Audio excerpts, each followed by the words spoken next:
afternoon everyone. Welcome to SRS IAS and Law Academy. Myself Advocate निशिंदर. आज से हम आपके जितने भी लीगल एडवाइज़र वाले एग्ज़ाम्स हैं, ADA हो गया, DDA हो गया, PPSA ने जो और एक्स्ट्रा नोटिफिकेशंस निकाली थी लीगल एग्ज़ाम से रिलेटेड, लीगल पोस्ट से रिलेटेड, वो सारे एग्ज़ाम्स का सिलेबस ऑलमोस्ट सेम ही था. तो अब आज से हम CRPC की क्लास स्टार्ट करने जा रहे हैं. तो आपके लिए ये सारे ही एग्ज़ाम्स के लिए यही सिलेबस चलेगा और ये आपकी क्लास जो होगी उन सभी एग्ज़ाम्स के लिए आपके लिए हेल्पफुल होगी. ठीक है, तो CRPC हम स्टार्ट करेंगे.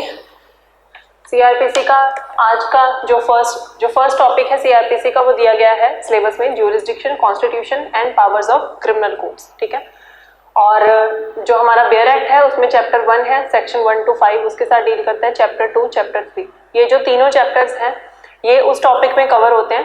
सेक्शन 1 से लेकर सेक्शन 35 तक ये जो टॉपिक है ये इन सेक्शंस में कवर हो रहा है. ठीक है, हम कोशिश करेंगे कि 1 से 2 दिनों में ये जो जितने भी सेक्शंस हैं ये कवर हो जाएं. ज़्यादा से ज़्यादा 3 दिन लग जाएंगे क्योंकि डेफिनेशंस का पोर्शन थोड़ा सा लेंदी है, इसलिए 3 दिन लग जाएंगे. अदरवाइज हम कोशिश करेंगे कि ये 2 दिन में कवर हो जाए. ठीक है, तो चलिए स्टार्ट करते हैं. आपको जितने भी नोट्स की ज़रूरत होगी बनवाने की वो मैं आपको बनवाती जाऊंगी साथ साथ में, वरना मेजरली हम अपना जो पोर्शन है एग्जाम के लिए वो बेयर एक्ट से ही कवर करेंगे. और प्रोसीजरल लॉ के लिए हमें बेसिकली बेयर एक्ट ही चाहिए होता है. जो आपके केसेस होंगे वो मैं आपको साथ साथ में लिखवाती जाऊंगी. ठीक है, तो सबसे पहले जो एग्जाम में कुछ और चीज़ें भी हैं जो पूछी जाती हैं जिनसे डायरेक्ट क्वेश्चंस बनते हैं, वो चीज़ें मैं आपको आज के लेक्चर में अपने नोट्स में मैं आपको लिखवा दूंगी. ठीक है, तो सबसे पहले पर्पस क्या है क्रिमिनल प्रोसीजर का. The purpose of criminal procedure to protect society against criminals and lawbreakers. तो क्रिमिनल लॉ बनाया क्यों जाता है? ताकि एक सोसाइटी को क्रिमिनल्स से या लॉ ब्रेकर्स जो हैं उनसे प्रोटेक्ट किया जा सके. तो अगर एक क्रिमिनल प्रोसीजर होगा तो उनको जो प्रोटेक्शन है वो हम सोसाइटी को ऐसा लगेगा कि हाँ हमारी राइट्स जो हैं वो प्रोटेक्ट करने के लिए कोई एक लॉ है जो एग्जिस्टेंस में है. ठीक है, अब क्रिमिनल लॉ ये आपकी अंडरस्टैंडिंग के लिए है. क्रिमिनल लॉ 2 तरीके का होता है.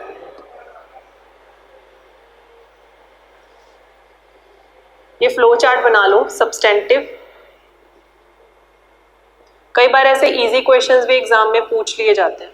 सब्सटेंटिव लॉ और प्रोसीजरल लॉ. तो आपको बेसिक अंडरस्टैंडिंग होनी चाहिए इन टॉपिक्स की. ठीक है, सब्सटेंटिव लॉ क्या करता है? It defines offenses and prescribes punishments.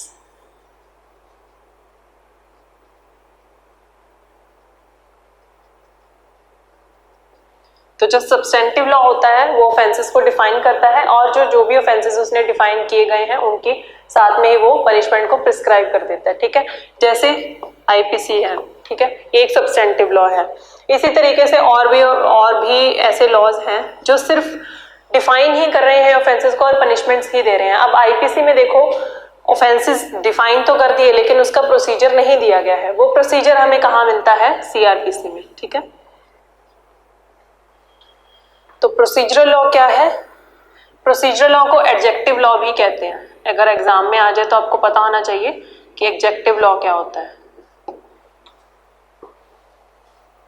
तो प्रोसीजरल लॉ क्या करता है? ये एडमिनिस्टर करता है सब्सटेंटिव लॉ को.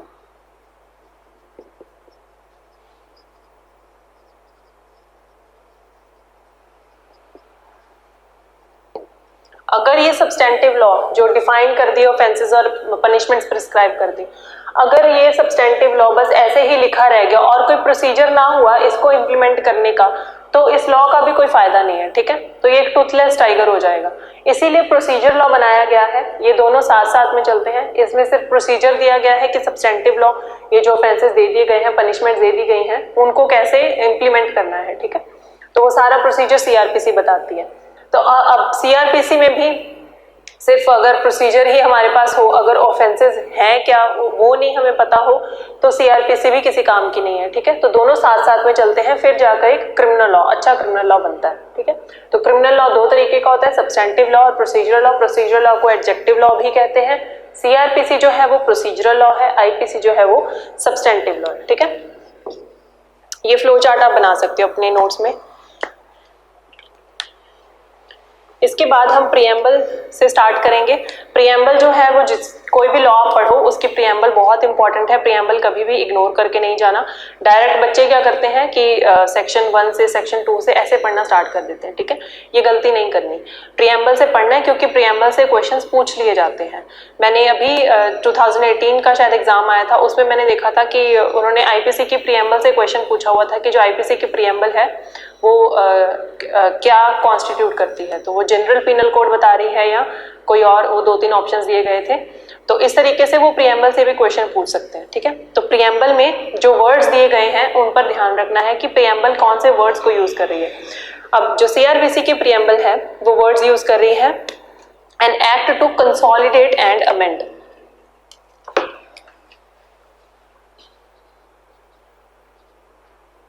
अपनी प्रीएम्बल की हेडिंग डालकर नोट्स में लिख लो कंसोलिडेट एंड अमेंड। बस ये 2 वर्ड्स जो है ये आपको याद रखने हैं। कंसोलिडेट मतलब इससे पहले जब सीआरपीसी एग्जिस्टेंस में आई थी तो उससे पहले और भी लॉज आए छोटे छोटे, तो जितने भी वो लॉज थे, क्रिमिनल लॉज थे, उन सबको इकट्ठा करके जो हमारी प्रेजेंट की सीआरपीसी है उसे बनाया गया। ठीक है, तो कंसोलिडेट का मतलब होता है इकट्ठा कर देना। एंड अमेंड, अमेंड मतलब इससे पहले जो सीआरपीसी थी उसमें बहुत सारी कमियां थी, तो जैसे जैसे वो इम्प्रूवमेंट्स होती गई तो हमारी जो प्रेजेंट सीआरपीसी है हमारे पास वो एक अमेंडेड फॉर्म है जो पुराने जो लॉज थे। ठीक है, सीआरपीसी का जो भी पुराना प्रोसीजर था क्रिमिनल लॉ का। तो अब ये जो सीआरपीसी है ये इसकी प्रीएम्बल ही हमें बता रही है कि ये एक कंसोलिडेट करके बनाई गई है ये जो सीआरपीसी है, और अमेंड करके बनाई गई है पुराने लॉज को, पुराने क्रिमिनल लॉज को। ठीक है, an act to consolidate and amend the law relating to criminal procedure. इसके बाद अगर आप अपने बेयर एक्ट में देखो तो यहाँ पर ब्रैकेट में एक डेट दी गई है 25 जनवरी 1974। ये जो डेट होती है ये डेट होती है जब हमारा लॉ कोई भी इनैक्ट होता है, ये उस चीज की डेट होती है। ठीक है, तो ये डेट ऑफ इनैक्टमेंट है। एग्जाम में ऐसा बहुत रेयरली होता है कि डेट ऑफ इनैक्टमेंट पूछी जाए, ज्यादातर एग्जाम में डेट ऑफ एनफोर्समेंट ही पूछी जाती है। डेट ऑफ इनैक्टमेंट मतलब ये लॉ बन गया था इस डेट को। ठीक है, डेट ऑफ एनफोर्समेंट मतलब जब से वो जो लॉ है वो लागू होना शुरू हुआ, वो होती है डेट ऑफ एनफोर्समेंट। तो ज्यादातर क्वेश्चंस जो है वो डेट ऑफ एनफोर्समेंट पर बनते हैं, लेकिन बाय चांस अगर वो डेट ऑफ इनैक्टमेंट पूछ लें तो आपको ये दोनों डेट्स ही याद रखने हैं, डेट ऑफ इनैक्टमेंट भी और डेट ऑफ एनफोर्समेंट भी। तो अपने नोट्स में डेट ऑफ इनैक्टमेंट लिख लो 25 जनवरी 1974।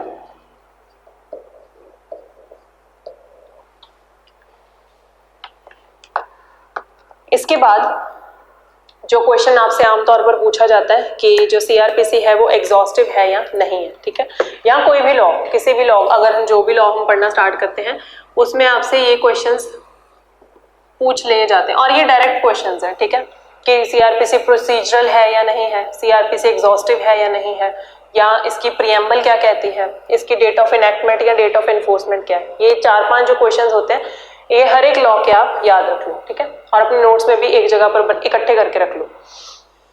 अब ये जो सीआरपीसी है ये एग्जॉस्टिव है, नोट्स में लिख लो, इज सीआरपीसी एग्जॉस्टिव और नॉट? यस। क्यों? क्योंकि देखो सारे इन्होंने लॉज दे दिए इसमें, जो कुछ भी इन्होंने प्रोविजंस देनी थी। ठीक है, क्रिमिनल लॉ के रिगार्डिंग। अब इसके बाद जो प्रोविजंस रह गई ना उसके लिए इन्होंने सेक्शन 482 दे दिया कि अगर कुछ रह गया है तो सेक्शन 482 है जिसमें इनहेरेंट पावर्स दे दी गई हैं हाई कोर्ट को।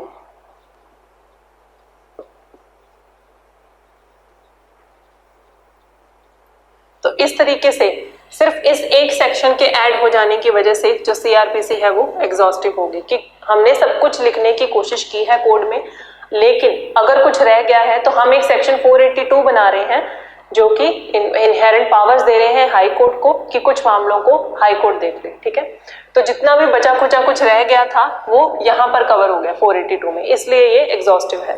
अब कुछ नहीं बाकी जो सीआरपीसी में ना दिया गया। ठीक है, इसके बाद सेक्शन 1 अगर हम देखें, हम ये डेट्स डिस्कस कर रहे थे डेट ऑफ इनैक्टमेंट 25 जनवरी 1974। अब डेट ऑफ एनफोर्समेंट लिखो।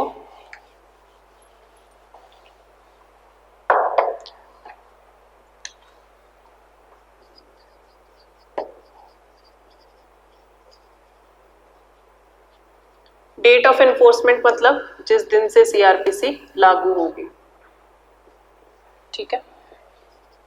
ये हमें कहाँ मिलती है? सेक्शन 1 सबसेक्शन 3 में। क्या है date of enforcement? 1 April 1974।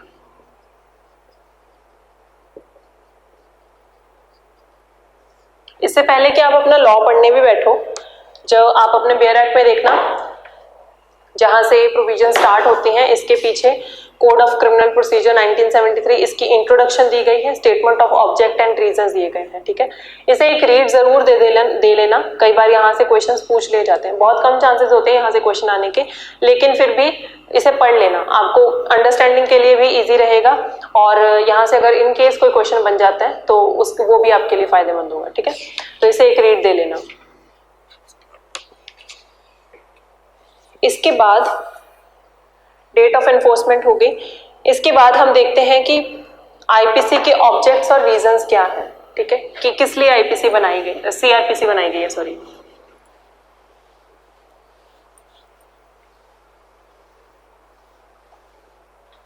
So objects and reasons of CrPC, इसमें लिखो basic considerations in the formulation of CrPC, कि ये कंसीडरेशंस रखनी है सीआरपीसी को बनाते टाइम, ये चीजों का ध्यान रखना है। केस लिखो, कौन से केस में ये कहा गया था? राघवानादर रेघो,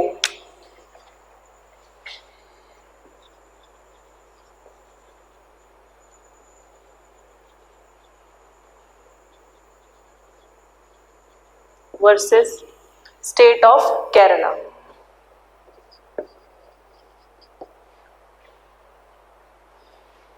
1988 का केस है ये, केरला हाई कोर्ट।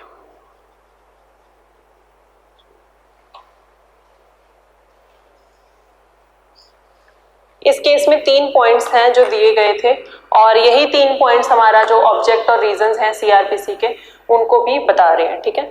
तो लिखो, N accused person should get a fair trial in accordance with the provisions with the accepted principles of natural justice.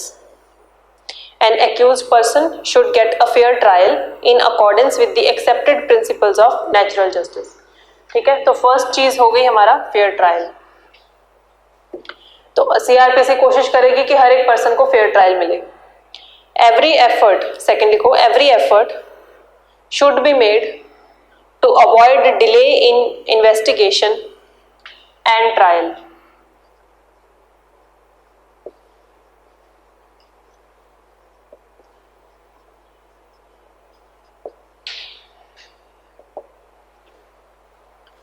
Every effort should be made to avoid delay in investigation and trial, which is harmful not only to the individuals involved but also to the society. तो अगर delay होता है investigation में और trial में, तो ना सिर्फ वो इंडिविजुअल्स के लिए हार्मफुल है, पर वो सोसाइटी के लिए भी हार्मफुल है।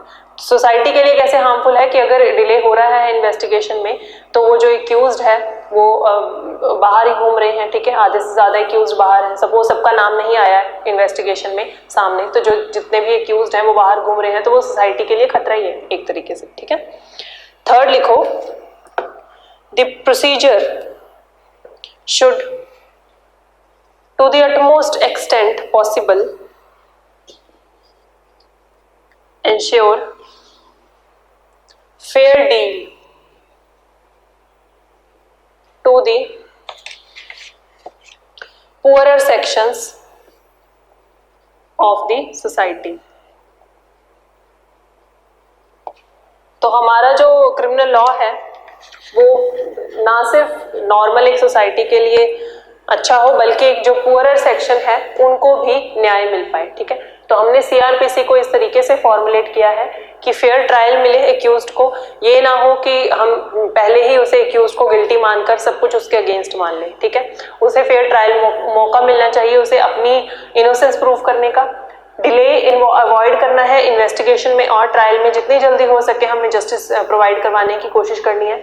Fair deal to poorer section, तो जितने भी गरीब लोग हैं उनको भी जो न्याय है वो मिल पाए। ठीक है, इस तरीके से जो सीआरपीसी है उसे बनाया गया है। अब हम आते हैं सेक्शन 1 पर। यही ऑब्जेक्ट्स और रीजन थे सीआरपीसी के। ठीक है, इसके बाद सेक्शन 1 देखो, short title, extent and commencement. This act may be called the Code of Criminal Procedure 1973. It extends to the whole of India. ये जो वर्ड्स हैं except the state of Jammu and Kashmir, अब ये ओमिट हो चुके हैं। ठीक है, it extends to whole of India. क्या कौन से एक्ट से ये एक्सक्लूड हुए हैं, ओमिट हुए हैं?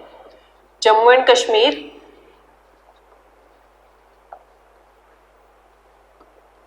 Reorganisation act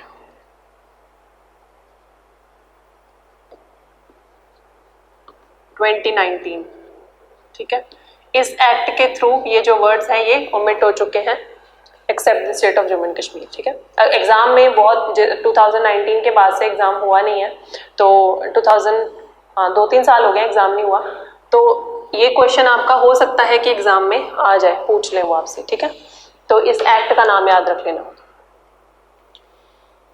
Provided that the provisions of this code other than those relating to chapters 8, 10 and 11 thereof shall not apply: A. to the state of Nagaland, B. to the tribal areas. But the concerned state government may by notification apply such provisions or any of them to the whole or part of the state of Nagaland or such tribal areas as the case may be, with such supplemental, incidental or consequential modifications as may be specified in the notification. अब ये क्या कह रहा है section 1 कि सबसे पहले तो कोड का नाम जो होगा वो कोड ऑफ क्रिमिनल प्रोसीजर होगा, उसके बाद पूरे के पूरे इंडिया पर ये एप्लीकेबल होगा। थर्ड, लेकिन प्रोवाइडेड, प्रीलिम्स में ये क्वेश्चन पूछा जा सकता है और जा चुका भी है। ठीक है, provided that the provisions of this code other than those relating to chapter 8, 10 और 11 देयरऑफ शैल नॉट अप्लाई। वो कहते हैं कि ये जो प्रोविजंस हैं इस कोड की वो नहीं लगेंगी to the state of Nagaland and to tribal areas, लेकिन जो चैप्टर 8 है, 10 है और 11 है ये एप्लीकेबल कर सकते हैं हम। स्टेट गवर्नमेंट कर सकती है बाय नोटिफिकेशन कि उनमें से कुछ प्रोविजंस या कुछ पार्ट ऑफ प्रोविजंस, या तो सारी की सारी प्रोविजंस या कुछ पार्ट ऑफ प्रोविजंस, कुछ एरिया में नागालैंड के और ट्राइबल एरियाज के, कुछ एरिया में या सारे के सारे एरिया में अप्लाई कर दें। कैसे अप्लाई कर दें? या तो उनके साथ सप्लीमेंटल कुछ और प्रोविजंस देकर वो अप्लाई कर देंगे, या फिर वो मॉडिफिकेशंस करके जो ये प्रेजेंट जो प्रोविजंस हैं इनमें थोड़ी बहुत मॉडिफिकेशंस करके वो अप्लाई कर देंगे। कैसे अप्लाई करेंगे? By notification. ठीक है, तो अपने नोट्स में लिख लो section 1 territorial extent, point A लिखो extends to whole of India, point B लिखो नॉट एप्लीकेबल टू, और उसके 2 सब पॉइंट्स बना लो, स्टेट ऑफ नागालैंड और second point tribal areas. Third point लिखो बट चैप्टर 8 के आगे लिख लो किस चीज के साथ ये डील करता है, security for keeping the peace and good behaviour. Chapter 10 maintenance of public order and tranquillity. Chapter 11 preventive action of police. ये जो तीनों चैप्टर्स हैं these will be applicable to state of Nagaland और ट्राइबल एरियाज। ठीक है, तो पूरी की पूरी सीआरपीसी छोड़कर सिर्फ ये जो 3 चैप्टर्स होंगे ये लगेंगे स्टेट ऑफ नागालैंड और ट्राइबल एरियाज पर। कैसे लग सकते हैं? स्टेट गवर्नमेंट, 4th पॉइंट लिखो, स्टेट गवर्नमेंट लगा सकती है इनको बाय नोटिफिकेशन में apply such provisions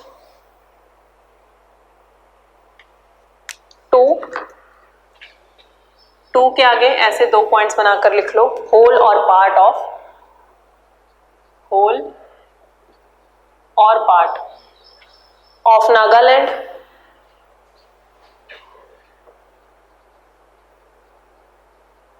plus tribal areas. तो इस तरीके से ये आपका सेक्शन 1 जो है वो डाइसेक्ट हो चुका है, ठीक है। अब हम आ जाते हैं सेक्शन 2 पर, डेफिनेशंस पर। इसकी एक्सप्लेनेशन पढ़ लेते हैं। In this section, tribal area means the territories which immediately before the 21st day of January 1972 were included in the tribal areas of Assam as referred to in paragraph 20 of 6th schedule to the constitution other than those within the local limits of municipalities of Shillong। तो tribal areas वो हैं जो वो territories हैं जो immediately before 21st day of January 1972 को जिनको include कर लिया गया था ट्राइबल एरियाज ऑफ असम में, ठीक है। Other than those with in the local limits of municipality of Shillong. तो मतलब कि जो ट्राइबल एरियाज हैं उन पर सीआरपीसी एप्लीकेबल नहीं है, लेकिन यहाँ पर इन्होंने लास्ट लाइन कही है other than those with in the local limits of municipality of Shillong. तो जो भी शिलोंग में ट्राइबल एरियाज आते हैं वो उन सब पर भी सीआरपीसी एप्लीकेबल होगी, ठीक है।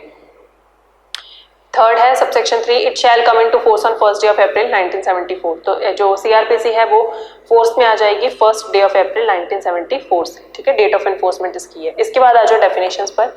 In this code unless the context otherwise requires, A. Bailable offence means an offence which is shown as bailable in the first schedule or which is made bailable by any other law for the time being in force and non-bailable offence means any other offence। तो अब देखो section 2A जो है वो bailable offence और non-bailable offence दोनों की ही definition को बता रहा है, ठीक है। बेलेबल ऑफेंस क्या है? जो बेलेबल बताया गया है फर्स्ट शेड्यूल में पॉइंट 1। सेकंड, जो कम सीरियस ऑफेंसेस हैं वो बेलेबल ऑफेंसेस होते हैं। थर्ड, जो बेलेबल ऑफेंसेस होते हैं उनमें बेल जो होती है वो as a matter of right होती है, तो बेल उसमें मिलना जरूरी ही है, ठीक है। बेल आपको मिलेगी ही। फोर्थ, जो पुलिस ऑफिसर होता है वो आपको बेल दे सकता है, ठीक है। या बेल आपको पुलिस ऑफिसर के थ्रू भी मिल सकती है, कोर्ट के थ्रू भी मिल सकती है। जरूरी नहीं है कि बेल जो है वो सिर्फ कोर्ट में ही जाकर आपको मिले, ठीक है। सो बेलेबल ऑफेंसेस में, बेलेबल ऑफेंसेस फर्स्ट शेड्यूल में जो दिए गए हैं लेस सीरियस ऑफेंसेस हैं, बेल मैटर ऑफ राइट है, पुलिस ऑफिसर और court can grant bell. Non bailable offences जो होते हैं वो सारे ऑफेंसेस जो बेलेबल ऑफेंसेस नहीं है वो नॉन बेलेबल ऑफेंसेस है। ये सीरियस टाइप के ऑफेंसेस होते हैं और इनमें जो बेल है वो देना कोर्ट की डिस्क्रिशन होती है। तो आप कोर्ट के पास ही अपनी बेल एप्लीकेशन लेकर जा सकते हो। अब कोर्ट की मर्जी होगी कि आपको बेल देनी है या नहीं देनी, ठीक है। तो बेल जो है वो as a matter of right नहीं है आपकी, ठीक है। कोर्ट की डिस्क्रिशन है कि आपको बेल देनी है या नहीं देनी। ये हो गया बेलेबल और नॉन बेलेबल ऑफेंसेस के बीच में डिफरेंस। यहाँ पर ये कह रहे हैं बेलेबल ऑफेंस वो है जो बेलेबल बताया गया है फर्स्ट शेड्यूल में, जो बेलेबल बनाया गया है या फिर जो बेलेबल बनाया गया है by any other law for the time being in force. या तो वो सीआरपीसी में बेलेबल हो या फिर वो कोई अगर स्पेशल लॉ है वहां पर बेलेबल हो तो उसे भी हम बेलेबल ऑफेंस ही मानेंगे, ठीक है। और नॉन बेलेबल ऑफेंस मीन्स जो बेलेबल नहीं है। इसके बाद 2B charge. Charge includes any head of charge when charge contains more heads than 1। तो चार्ज में सबसे पहले ये लिख लो चार्ज में होता क्या क्या है। Charge contains accusations made against a person. Second point, charge is formulated after inquiry into the trial is over, into the case is over.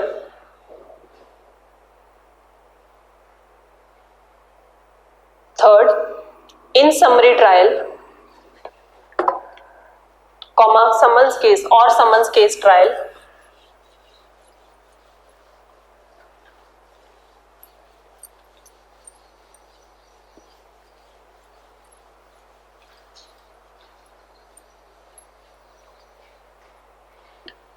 Framing of charges, formal charges is not necessary.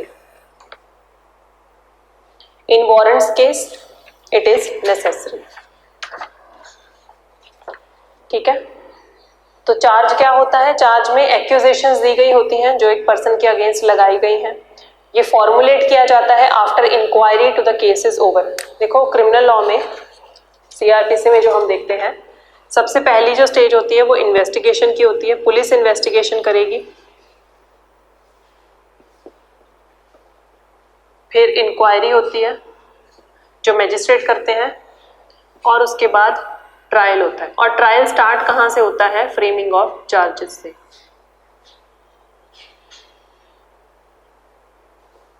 ठीक है। तो charge इसका मतलब कब formulate होगा, जब inquiry over हो जाएगी, जब इंक्वायरी की स्टेज खत्म हो जाएगी। समरी ट्रायल में या समन्स केस में जरूरी नहीं है कि फॉर्मल चार्जेस बनाए जाएं, और वारंट्स केस में जरूरी होता है कि फॉर्मल चार्जेस बनाए जाएं। ठीक है, यहां पर 2B में ये क्या कह रहा है, चार्ज में includes any head of charge when charge contains more heads than one. तो चार्ज में एक से ज्यादा हेड्स भी हो सकते हैं, जैसे सेक्शन 32 आईपीसी का भी लगा दिया, 323 भी लगा दिया, 302 भी लगा दिया। ठीक है, तो ये सारे चार्जेस हैं। तो ये जो एक हेड होगा ये एक चार्ज होगा, और ये सारे जो हेड्स होंगे ये चार्जेस होंगे। ठीक है, इसके बाद 2C cognizable offence. Cognizable offense means an offense for which, and cognizable case means a case in which a police officer may, in accordance with the first schedule or under any other law for the time being in force, arrest without warrant। तो यहाँ पर 2C दो definition दे रहा है, cognizable offense की भी और cognizable case की भी। और क्या कह रहा है ये कि जो पुलिस ऑफिसर है वो cognizable offense में अरेस्ट कर सकता है विदाउट वारंट। ठीक है, कैसे कर सकता है, जो भी फर्स्ट शेड्यूल में दिया गया है प्रोसीजर। ठीक है, cognizable offence means an offence for which, and cognizable case means a case in which police officer may, in accordance with first schedule or under any other law for the time being in force, arrest without warrant. तो cognizable offence में बस आपको इतना सा याद रखना है कि पुलिस ऑफिसर जो है वो आपको विदाउट वारंट भी अरेस्ट कर सकता है। जब हम FIR लिखवाते हैं ना पुलिस वालों के पास, तो ज्यादातर जो FIR होती है वो कॉग्निजेबल केसेस की होती है।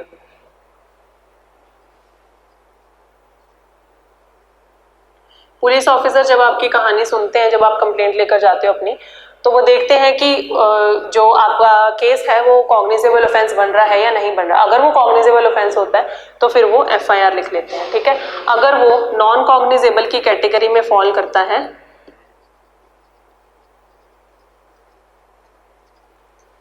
तो फिर उस पर कंप्लेंट फाइल की जाती है। ठीक है, उस पर FIR दर्ज नहीं होती। ये जो FIR है ये दर्ज होती है सीरियस मैटर्स में।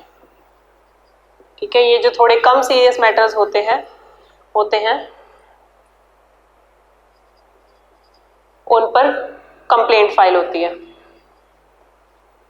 ठीक है, तो अब यहीं से याद रख लो कि जो सीरियस मैटर्स हैं जिन पर FIR दर्ज होगी वो कॉग्निजेबल ऑफेंसेस हैं। अब जो सीरियस मैटर्स हैं वहां पर हम वारंट का इंतजार नहीं करेंगे कि अरेस्ट करने के लिए। ठीक है, इसलिए हम विदाउट वारंट भी अरेस्ट कर सकते हैं, कैन अरेस्ट विदाउट वारंट। ठीक है, इसके बाद 2D complaint. Complaint means any allegation made orally or in writing to a magistrate with a view to his taking action under this code that some person, whether known or unknown, has committed an offence but does not include a police report। तो सबसे पहले complaint लिख लो, complaint होती क्या है। Complaint heading डालकर उसके आगे पॉइंट्स, सब पॉइंट्स बनाते जो bullet points. Complaint first oral or written allegation, second to the magistrate,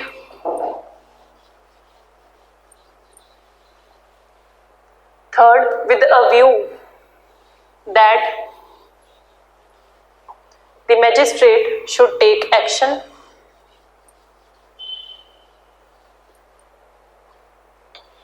fourth any person aware of the offence can make a complaint, fifth does not include a police report, sixth report by police officer of commission of non-cognizable offence is also complaint and police officer is the complainant। ठीक है, मैं इसको explain कर देती हूँ आपको। Complaint क्या है, एक ओरल या रिटन एलिगेशन है जो कि मैजिस्ट्रेट को दी जाती है। किस लिए, ताकि मैजिस्ट्रेट जो है वो उस चीज पर एक्शन ले। कौन वो कंप्लेंट कर सकता है, कोई भी पर्सन जो अवेयर है उस ऑफेंस के बारे में वो कंप्लेंट फाइल कर सकता है। और ये जो कंप्लेंट है ये पुलिस रिपोर्ट इंक्लूड नहीं करेगी। ठीक है, पुलिस रिपोर्ट क्या होती है, वही जो FIR होगी, ठीक है। तो कंप्लेंट जो है वो पुलिस रिपोर्ट इंक्लूड नहीं करेगी। Report by police officer of commission of non cognizable offences also complaint.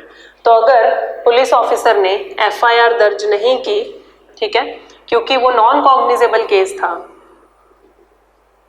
हमने अभी क्या डिस्कस किया कि FIR जो है वो सिर्फ कॉग्निजेबल केसेस में दर्ज की जाती है, ठीक है। अगर पुलिस ऑफिसर ने नॉन कॉग्निजेबल केस में देखा आपका केस अगर नॉन कॉग्निजेबल केस में फॉल करता है और वो FIR दर्ज नहीं कर सकता, तो वो एक रिपोर्ट बनाएगा नॉन कॉग्निजेबल ऑफेंस की, ठीक है। तो वो जो रिपोर्ट होगी वो जब मैजिस्ट्रेट के पास जाएगी तो वो कंप्लेंट बन जाएगी, ठीक है। अब ये जो रिपोर्ट पुलिस ऑफिसर ने, report of non cognizable offence by a police officer to a magistrate is the complaint, और जो पुलिस ऑफिसर होगा जिसने ये रिपोर्ट फाइल की है वो बन जाएगा कंप्लेनेंट, ठीक है। ये हो गए कंप्लेंट के बेसिक्स। अब यहाँ पर इन्होंने क्या कहा है, complaint means any allegation made orally और इन राइटिंग। कंप्लेंट जो है वो ओरल भी हो सकती है, रिटन भी हो सकती है, मैजिस्ट्रेट को होती है, with a view to his taking action under this code. तो कंप्लेंट जो है वो इस व्यू से दी जानी चाहिए कि मैजिस्ट्रेट जो है वो उस पर एक्शन ले। अगर आपने मैजिस्ट्रेट को सिर्फ एक चिट्ठी लिखकर भेज दी है, उसमें फैक्ट्स बता दी हैं, बट आप उसमें ये नहीं लिख रहे कि मैं चाहता हूँ कि इस पर एक्शन हो, तो वो कंप्लेंट उसे एज अ कंप्लेंट ट्रीट नहीं किया जाएगा, ठीक है। उसमें लिखा होना चाहिए कि आप चाहते हो कि उस चीज पर एक्शन लिया जाए, with a view to his taking action under this code that some person whether known or unknown। अब कोई भी पर्सन ने आपके अगेंस्ट ऑफेंस किया है तो जरूरी नहीं है कि आपको पता हो कि उसका नाम पता क्या है, ठीक है, चाहे वो नोन हो चाहे वो अननोन हो। Has committed an offence but does not include a police report. तो आपने बस अपनी कंप्लेंट में रिटन या ओरली ये बता देना है कि इस पर्सन ने मेरे अगेंस्ट ये ऑफेंस हुआ है, चाहे आपको अगर उस पर्सन का नाम नहीं पता तो कोई बात नहीं, आप मैजिस्ट्रेट से कहिए कि इस चीज पर एक्शन लिया जाए, और बस ये आपकी कंप्लेंट हो जाएगी, ठीक है। और इन्होंने स्पेसिफिकली कहा है कि कंप्लेंट जो होगी वो पुलिस रिपोर्ट इंक्लूड नहीं करेगी। पुलिस रिपोर्ट यहाँ पर किसकी बात की जा रही है, FIR की, ठीक है। तो कंप्लेंट में FIR इंक्लूड नहीं होगी। और जो रिपोर्ट जिसकी हम बात कर रहे हैं वो रिपोर्ट होगी नॉन कॉग्निजेबल ऑफेंस की। अगर इन केस आप मैजिस्ट्रेट के पास ना जाकर पुलिस के पास जाकर अपनी जो कंप्लेंट है वो करते हो, तो वो अगर नॉन कॉग्निजेबल ऑफेंस में है तो पुलिस ऑफिसर उसकी रिपोर्ट बनाएगा। Report of non cognizable offence वो मैजिस्ट्रेट को देगा, तो वो एक कंप्लेंट की तरह ट्रीट की जाएगी और पुलिस ऑफिसर वो कंप्लेनेंट बन जाएगा, ठीक है। A report made by a police officer, इसके आगे एक्सप्लेनेशन देखो। A report made by a police officer in a case which discloses after investigation the commission of a non-cognizable offence shall be deemed to be a complaint। तो यही चीज जो हमने discuss की कि वो उसी चीज की बात कर रहे हैं। And the police officer by whom such a report is made shall be deemed to be the complainant। अब हम आते हैं नेक्स्ट हमारी डेफिनेशन पर। नेक्स्ट डेफिनेशन है 2E high court. High court means, ये डेफिनेशन इतनी इंपॉर्टेंट नहीं है, बस पढ़ लो इसे एक बार। High court means in relation to any state the high court for that state. अगर स्टेट की बात की जा रही है तो हाई कोर्ट उस स्टेट की। In relation to union territory to which the jurisdiction of the high court for a state has been extended by law that high court. Union territory के केस में जिस भी स्टेट की jurisdiction बनती है वहां उस स्टेट की high court. In relation to any other union territory, the highest court of the criminal appeal for that territory other than the Supreme Court of India। या फिर कोई भी और यूनियन टेरिटरी के केस में जो वहाँ की हाईएस्ट कोर्ट होगी क्रिमिनल अपील के लिए, उसे हम हाई कोर्ट मान लेंगे। हाईएस्ट कोर्ट होगी लेकिन except the supreme court of India, ठीक है। नेक्स्ट डेफिनेशन है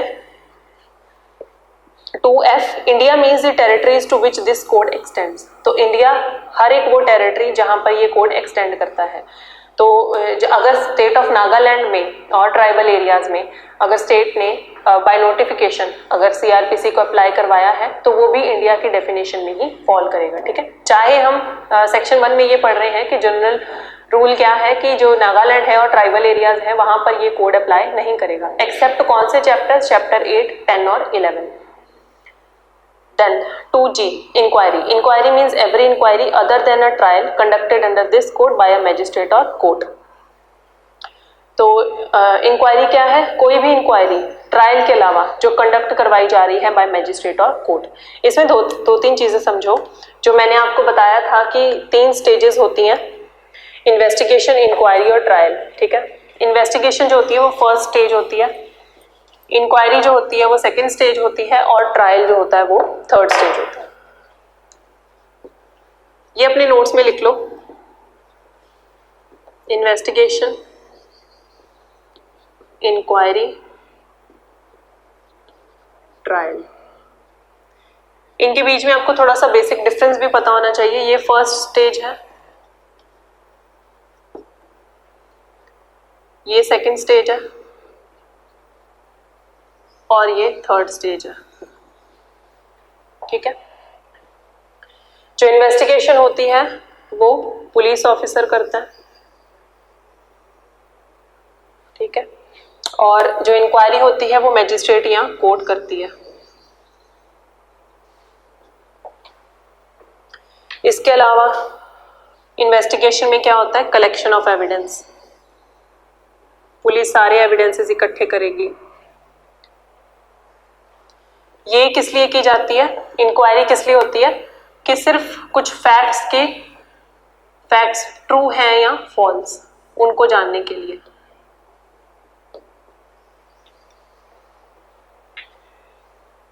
इसके बाद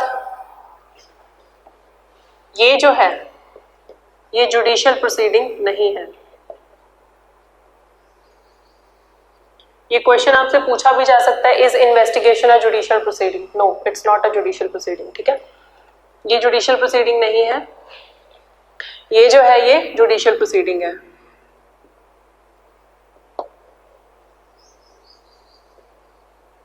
और ट्रायल कहां से स्टार्ट होगा, फ्रेमिंग ऑफ चार्जेस से।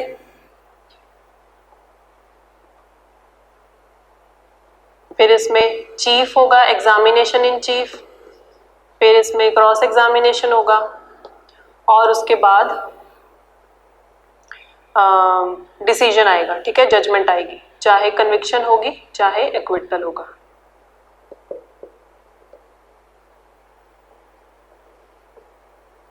तो ट्रायल का एंड जो है वो कन्विक्शन और एक्विटल पर हो रहा है, ठीक है।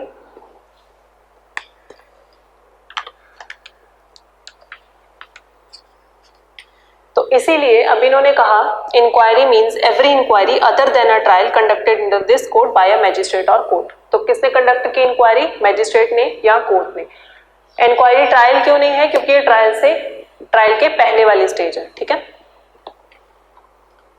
देन आ जाओ इन्वेस्टिगेशन। इन्वेस्टिगेशन की डेफिनेशन पर वेरी इंपॉर्टेंट लिखो, ये इंपॉर्टेंट डेफिनेशन है।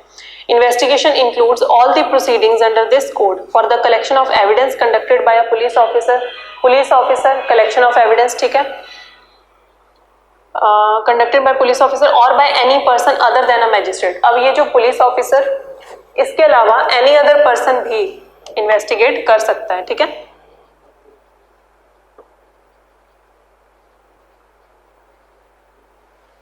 लेकिन वो जो एनी अदर पर्सन है वो मैजिस्ट्रेट नहीं होना चाहिए। क्यों? क्योंकि मैजिस्ट्रेट हो जाएगा तो फिर वो इंक्वायरी में फॉल कर जाएगा, ठीक है।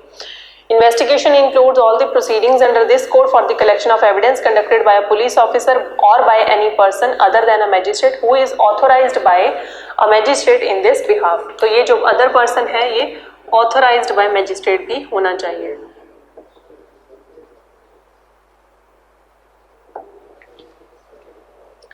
ठीक है, इतना सा था इन्वेस्टिगेशन में। इन्वेस्टिगेशन के जो और दूसरे पॉइंट्स हैं ये मैंने आपको यहाँ पर लिखवा दिए। इसके बाद नेक्स्ट आती है हमारी डेफिनेशन जुडिशियल प्रोसीडिंग की। Judicial proceeding includes any proceeding in the course of which evidence is or may be legally taken on oath. तो जुडिशियल प्रोसीडिंग में बस हमने इतना सा ध्यान रखना है कि वो प्रोसीडिंग जिसमें एविडेंस को लिया जा रहा है ऑन ओथ, ठीक है, ऑन ओथ। कि आमतौर पर हम देखते हैं ना टीवी में तो ये दिखाते हैं कि हम गीता पे हाथ रखकर कसम खाते हैं, लेकिन जो अगर हम प्रैक्टिकल लाइफ में देखें तो वहां पर हम अपने धर्म के नाम पर कसम खाते हैं कि मैं जो बोल रहा हूँ मैं अपने धर्म के नाम पर कसम खाता हूँ कि मैं वो सच ही बोल रहा हूँ, ठीक है। It includes any proceeding in the course of which evidence is or may be legally taken on oath। फिर J है local jurisdiction in relation to a court or magistrate means the local area within which the court or magistrate may exercise all or any of its or his powers under this code, and such local area may comprise the whole of the state or any part of the state as the state government may by notification specify. तो local jurisdiction वो है जहां पर एक court या magistrate अपनी jurisdiction को exercise कर रहे हैं. अब लोकल एरिया जो हो सकता है वो पार्ट भी हो सकता है स्टेट का, पूरी की पूरी स्टेट भी हो सकती है, या फिर उतना सा एरिया भी हो सकता है जो state government by notification specify करे. ठीक है, तो वो उतना सा एरिया भी लोकल ज्यूरिसडिक्शन में फॉल कर सकता है. इसके बाद है 2K metropolitan area. Metropolitan area means the area declared or deemed to be declared under section 8 to be a metropolitan area. तो मेट्रोपॉलिटन एरिया वो होगा जो सेक्शन 8 में दिया गया है. हम सेक्शन 8 देखेंगे उसमें क्या दिया गया. इसके बाद 2L non cognizable offence. Non cognizable offence 2 जो L है उसमें आप ये ध्यान रख लो कि उसमें नॉन कॉग्निजेबल ऑफेंस और नॉन कॉग्निजेबल केस दोनों की ही डेफिनेशन दी गई है. एग्जाम में डेफिनेशन से क्वेश्चंस पूछे जाते हैं, तो आपको ये पता होना चाहिए कि कौन सी जो टर्म है उसकी डेफिनेशन कहाँ दी गई है, या सीआरपीसी में कौन सी चीज जो है वो डिफाइन नहीं की गई. ठीक है, इस तरीके के ट्रिकी क्वेश्चंस आ जाते हैं, इसीलिए डेफिनेशंस पे हम थोड़ा सा टाइम लगाएंगे और आपने भी डेफिनेशंस को ध्यान से पढ़ना है. तो नॉन कॉग्निजेबल ऑफेंस और नॉन कॉग्निजेबल केस की जो डेफिनेशन है वो 2L में दी गई है. इसमें क्या कहा गया है कि means an offense for which non-cognizable case means a case in which a police officer has no authority to arrest without a warrant. तो मैंने आपसे कहा था कि जो नॉन कॉग्निजेबल केसेस होते हैं वो ज़्यादातर मैजिस्ट्रेट उनके साथ डील करते हैं, तो वो कंप्लेंट केसेस होते हैं.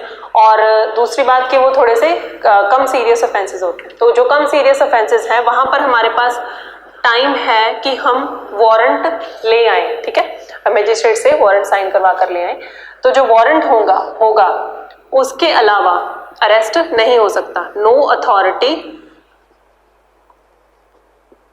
To arrest without warrant. ठीक है, तो पुलिस ऑफिसर के पास कोई अथॉरिटी नहीं है कि वो अरेस्ट कर ले किसी पर्सन को विदाउट वारंट. बस इतना सा ध्यान रखना है नॉन कॉग्निजेबल ऑफेंस में. इसके बाद है M notification. Notification means a notification publish in the official gazette. ठीक है, ये तो याद रह जाएगा. इसके बाद है 2N. Offence means any act or omission made punishable by any law for the time being in force and includes any act in respect of which the complaint of which a complaint may be made under section 20 of cattle trespass act. तो offence क्या है? कोई भी act or omission which is made punishable by law. ठीक है, तो कोई भी एक्ट और ओमिशन चाहे वो किसी भी लॉ में दिया गया हो. ठीक है, जरूरी नहीं है आईपीसी में या सीआरपीसी में या किसी और, कोई भी लॉ जो होगा उसमें अगर कोई ऑफेंस कोई एक्ट और ओमिशन इलीगल माना गया है या प्रोहिबिट किया गया है तो उसे ऑफेंस की कैटेगरी में हम फॉल करवाएंगे. ठीक है, इसके बाद है officer in charge of a police station. Officer in charge of a police station में देखो दो चीजें हैं जो आपने याद रखनी है. सबसे पहले 2 पॉइंट्स लिख लो. He must be above the rank of constable, और ऑफिसर इन चार्ज कौन होगा? Second point, officer present in the station house. तो अब डेफिनेशन हम पढ़ लेते हैं. Officer in charge of a police station includes when the officer in charge of a police station is absent from the station house or unable from illness or other cause to perform his duties. तो जब SHO होगा, SHO यानी कि station house officer, SHO अगर illness की वजह से या किसी भी वजह से अगर वो अपनी ड्यूटीज परफॉर्म नहीं कर पा रहा तो ऑफिसर इन चार्ज कौन होगा? The police officer present in the station house. तो जो पुलिस ऑफिसर स्टेशन हाउस में प्रेजेंट होगा, ये स्टेशन हाउस है, यहाँ पर जो भी दूसरा पुलिस ऑफिसर प्रेजेंट होगा जो इसके नीचे के रैंक का होगा. ठीक है, present at the station house who is next in rank to such officer and is above the rank of constable. तो हमने याद ये रखना है कि कांस्टेबल जो है वो स्टेशन हाउस ऑफिसर नहीं हो सकता. ठीक है, स्टेशन हाउस ऑफिसर के जो भी स्टेशन हाउस ऑफिसर था अगर वो प्रेजेंट नहीं है, एब्सेंट है, इलनेस है, या अगर वो समझ लो ड्यूटी पर ही गया हुआ है, ठीक है, ऑन ड्यूटी है कहीं और किसी और एरिया में गया हुआ है, वो यहाँ पर हाउस में प्रेजेंट नहीं है, स्टेशन हाउस में प्रेजेंट नहीं है. ठीक है, तो जो नेक्स्ट रैंक का ऑफिसर होगा वो officer in charge of police station माना जाएगा. ठीक है, तो जब आप अपनी एफआईआर दर्ज करवाने जाओगे आप उस रैंक के ऑफिसर के पास अपनी एफआईआर दर्ज करवा सकते हो. और when the state government so directs any other police officer so present, तो अगर ये लोग हैं तो ठीक है, इसके अलावा स्टेट गवर्नमेंट जो है वो डायरेक्ट कर सकती है कि कोई भी और पर्सन जो है वो पुलिस ऑफिसर बन जाएगा, उस टाइम पर स्टेशन हाउस ऑफिसर बन जाएगा। ठीक है, स्टेशन हाउस ऑफिसर कौन होगा? Officer in charge. इसके बाद 2P प्लेस इंक्लूड्स, इसमें पॉइंट्स डाल लो अगर नोट्स में डालने हैं तो, नहीं तो इसे याद रख लो ऐसे ही। House, building, tent, vehicle, vessel, ये सारे जो होंगे ये प्लेस की डेफिनेशन में आएंगे। इसके बाद है pleader means the person authorised by law to practise in court और एनी अदर पर्सन जो परमिशन, कोर्ट की परमिशन के साथ कोर्ट को असिस्ट करता है, तो वो भी प्लीडर की डेफिनेशन में आ जाएगा। 2Q क्या कहता है?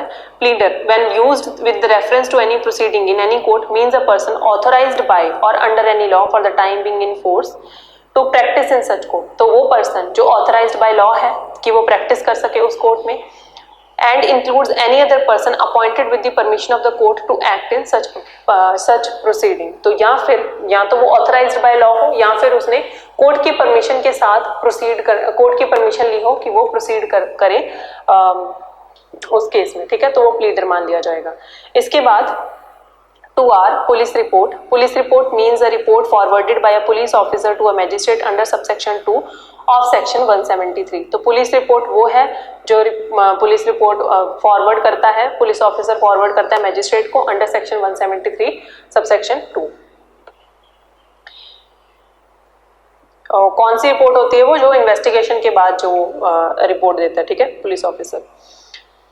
इसके बाद police station means any post और प्लेस डिक्लेयर्ड जनरली और specially by the state government to be a police station, तो पुलिस स्टेशन वो होगा जो स्टेट गवर्नमेंट ने डिक्लेयर किया होगा, चाहे वो जनरली हो चाहे स्पेशली डिक्लेयर किया हो कि ये जो एरिया है ये पुलिस स्टेशन होगा। And includes any local area, कोई और लोकल एरिया भी हो सकता है जो स्टेट गवर्नमेंट स्पेसिफाई कर दे इस चीज के लिए। ठीक है, 2T prescribed means prescribed by the rules made under this code. 2U public prosecutor means any person appointed under section 24 and includes any person acting under the directions of public prosecutor, तो public prosecutor वो होगा जो section 24 में public prosecutor बताया गया है, और या फिर कोई भी ऐसा पर्सन जो under the directions of public prosecutor काम कर रहा है उसे भी हम पब्लिक प्रोसिक्यूटर की कैटेगरी में फॉल करवाएंगे। ठीक है, उसके बाद है 2V sub division means a sub division of a district. 2W summons case, sub division वो होगी जो सब डिवीजन डिस्ट्रिक्ट को डिवाइड करके सब डिवीजन बना दी जाएगी, उसे हम सब डिवीजन कह देंगे। Summons case means a case relating to an offence not being a warrant case, तो समन्स केस की सर इन्होंने सिंपल सी डेफिनेशन दे दी है कि जो वारंट केस नहीं है वो समन्स केस है। ठीक है, इसके बाद WA जो डेफिनेशन है विक्टिम की, ये 2009 के अमेंडमेंट से आई है, तो ये अपने ब्रैकेट में लिख लो, बेयर एक्ट में 2009 added by 2009 amendment। Victim means a person who has suffered any loss or injury caused by reason of the act or omission for which the accused person has been charged, or and the expression victim includes his or her guardian or legal heir। तो victim की definition जो है 2009 में add की गई है, अपने note में लिख लो। और victim कौन है? जिसने कोई सफर किया है कोई लॉस और इंजरी, और विक्टिम की डेफिनेशन में इंक्लूड होंगे उसके गार्जियन और लीगल हेयर। ये भी एग्जाम में क्वेश्चन पूछा जा सकता है और पूछा भी गया है किसी एग्जाम में कि जो गार्जियन और लीगल हेयर है क्या वो विक्टिम है या नहीं है, तो हाँ CRPC कह रही है कि जो गार्जियन और लीगल हेयर हैं विक्टिम के, वो भी विक्टिम की डेफिनेशन में आते हैं। ठीक है, इसके बाद है warrant case. Warrant case means a case relating to an offence punishable with death, imprisonment for life or imprisonment for a term exceeding 2 years। तो वारंट केस में 3 चीजें याद रखने वाली हैं। किस चीज के साथ वो रिलेट करता है? कोई भी ऑफेंस जिसकी पनिशमेंट डेथ है, लाइफ इम्प्रिजनमेंट है या 2 साल से ज्यादा की है। ठीक है, तो वो वारंट केस में फॉल कर जाएगा।